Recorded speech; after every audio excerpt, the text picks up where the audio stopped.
Loretta und die kleine Fee sind sofort zum Großvater gerannt.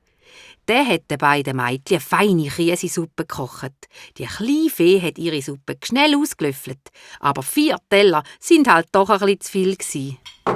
Oh, mein Bauch tut so weh.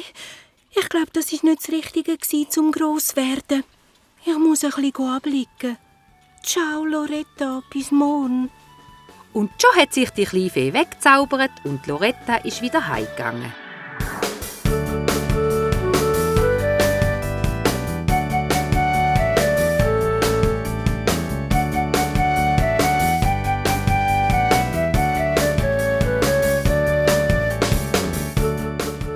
Am nächsten Tag hat sich Loretta und die kleine Fee wieder im Garten getroffen.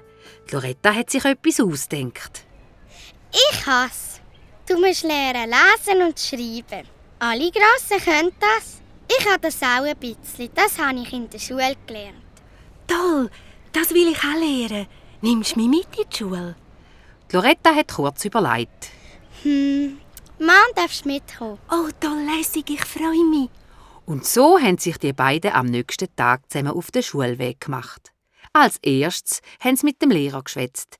Der war einverstanden und die kleine Fee durfte neben der Loretta sitzen. Schnell hat die kleine Fee ein ganzes ABC gelernt. Auch lesen und schreiben hat sie schon in kürzester Zeit können. Weil es ihr schon gleich langweilig geworden ist, hat sich die kleine Fee einfach weggezaubert. Als die Loretta später von der Schule heimgelaufen ist, hat die kleine Fee schon im Garten auf sie gewartet. Traurig ist sie auf der Schaukel gehöckelt und hat auf den Boden herabgeschaut. Sali, Loretta, ich kann jetzt lesen und schreiben, wie du auch. Aber auch das langt nicht zum Grosswerden. Die Loretta und die kleine Fee waren enttäuscht. Was könnte ich dir noch beibringen? Zähne putzen, Velo fahren, auf einen Baum klettern, Kuchen backen. Kuchen backen? Was ist denn das? Weisst du das nicht, wie man einen Kuchen backt? Meine Mutter backt immer meinen Lieblingskuchen. Gugelhopf mit Weinbeere. Ist der fein. Das glaube ich dir.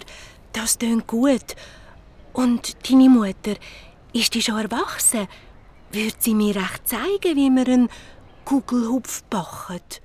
Loretta hat laut gelacht, hat die kleine Fee an der Hand genommen und ist mit ihr zu ihrer Mutter gelaufen. Die ist gerade in der Küche gestanden und war gern bereit, der kleinen Fee zu zeigen, wie man einen Kuchen macht. Sie hat alle Zutaten in einer Schüssel parat gemacht und hat der kleinen Fee den elektrischen Mixer in die Hand gedrückt und angestellt. Hilfe! Das Ding gumpelt ja umeinander. Ich kann es nicht mehr heben.